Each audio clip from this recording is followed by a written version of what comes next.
What's going on, Dolphins? It is your boy Dillon, and I just made a video. I'm making another one because I'm trying something new. I'm trying to break up my videos a little bit in an effort to keep them shorter and hopefully not go off on as many tangents and stuff like that, and try and keep things more concise because I generally want to keep videos shorter. So there may be a few more in general, but shorter videos so you guys can get them in, smaller bites, smaller sizes. So that way you don't have to sit through like 45-minute videos.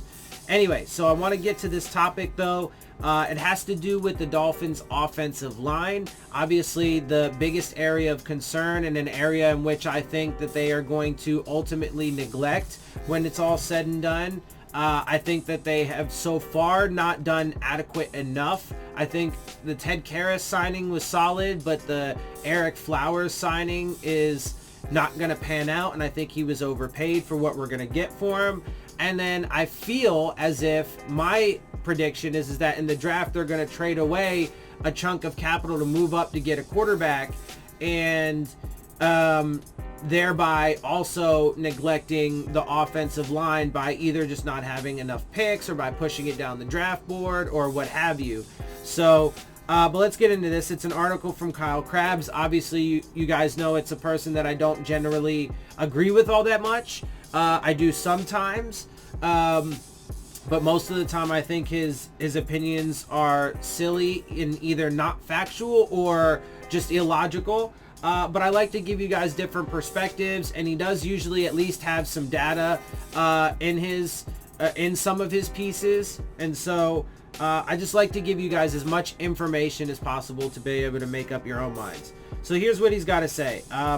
Could double dipping on offensive tackles be answer for the Dolphins' offensive line? The general consensus, real quick, to be fair, even though I'm not super high on the free agent signings that they had overall for the offensive line, on paper, it certainly is an improvement.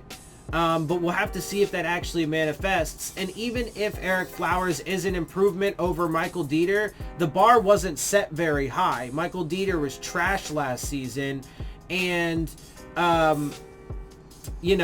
we could still be shit. I mean, he had his best season last year, but it was with a shit team. So that is what it is. Anyway, the general consensus is that the Miami Dolphins are in need of at least 2 offensive line starters in the 2020 NFL Draft to successfully finalize their overhaul of the two biggest sore spots. The team's biggest sore spot, excuse me. And I agree that they do need 2 offensive linemen at least in the draft. It depends on, I say at least because it depends on where they take these guys, etc.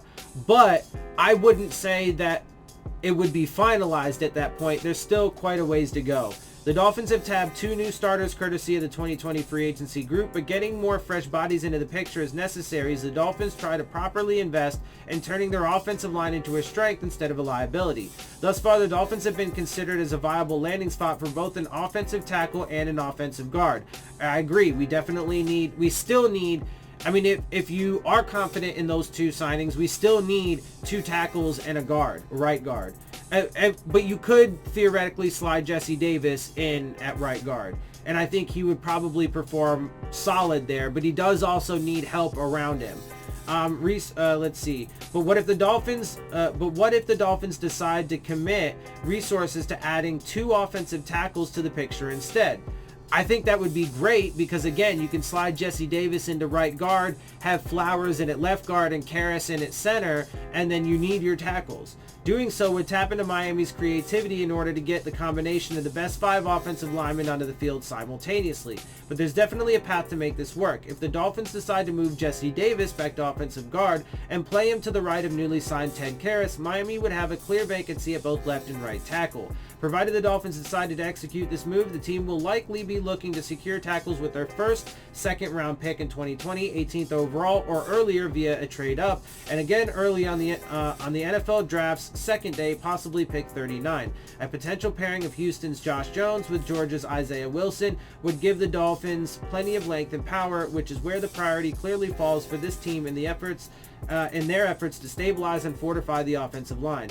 Both tackles are raw and would come with a fair amount of growing pains, but that's why Miami's winning window shouldn't be considered formally open until after some of their young talent shows stability on the field and the Dolphins are able to further build on their successes at the end of the 2019 season.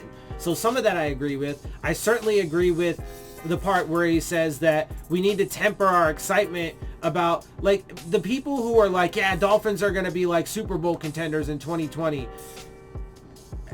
Like, I can't, as much as I want to be an optimistic fan, like, I'm just a person who's generally rooted in reality. So, like, I can't get on with that, because it's not, I hope, certainly, right, I can have that hope, and I can wish for it, and I can want for it, and I can be pleasantly shocked and surprised if it happens, without question.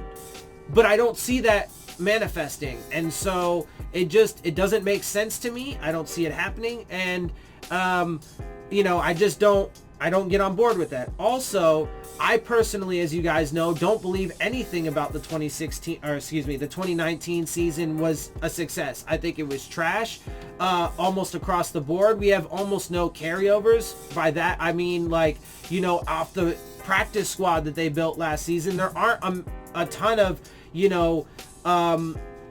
guys who, are like stars, or they're like the guys that you have, like a couple of them, like Nick Needham, maybe Vince Beagle, right? You have a couple guys. I mean, their first draft was pretty terrible overall. A couple of the guys aren't even on the team anymore. Their player evaluation has been trashed to this point. I mean, and the season was shit. Like, the season was shit. So anyway.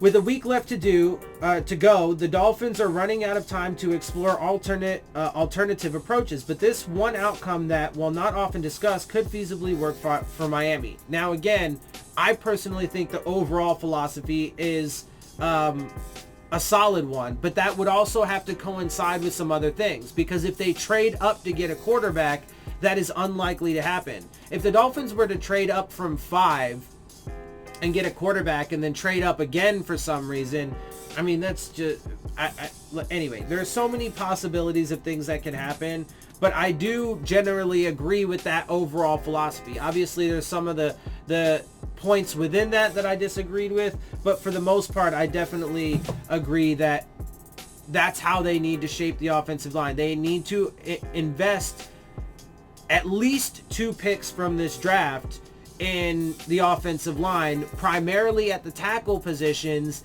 and they should be early on picks. They shouldn't be later, mid to late round picks. I mean, it's fine if you take offensive linemen in mid to late rounds, but they should be, rounds 1 through 3. You need to get at least 2 offensive linemen.